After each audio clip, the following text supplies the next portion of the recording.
Tervetuloa tänne suomalaiseen kesäyöhön ja Pakupojan YouTube-kanavalle.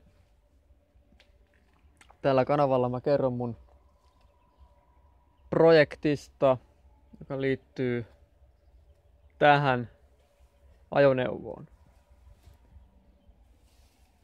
Mä olen päättänyt noin pari kuukautta sitten ryhtyä virallisesti asunnottomaksi.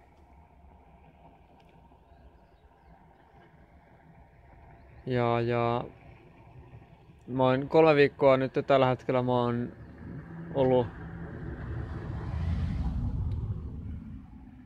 ollut koditon. Mä oon asunut autossa ja laavuilla.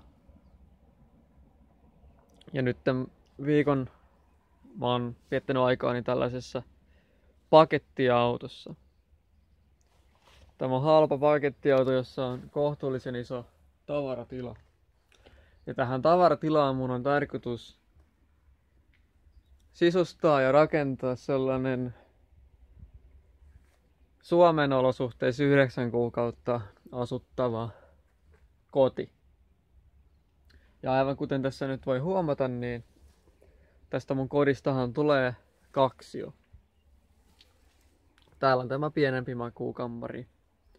Ja täällä tämä vähän isompi. Täällä kanavalla mä lähinnä tuun kertomaan tämän pakettiauton sisustamisesta. Ja siitä projektista, jonka mä teen, että mä saan tämän pakettiauton näyttämään kodilta.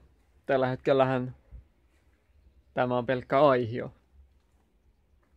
Hyvä aihio, kyllä. Mutta mä tulen myös kertomaan tarvikkeista ja varusteista, joita mä käytän. Ja tietenkin myös niistä tarvikkeista ja varusteista, joita mä en käytä. Ja lisäksi aion päivitellä mun omaa elämäntapaa, miten mä hoidan asiat kodittomana ja muutenkin.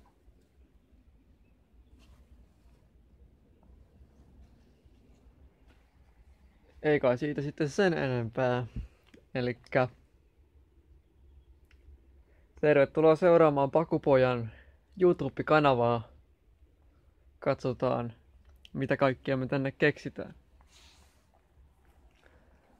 Nyt takaisin tänne suomalaiseen kesäyöhön.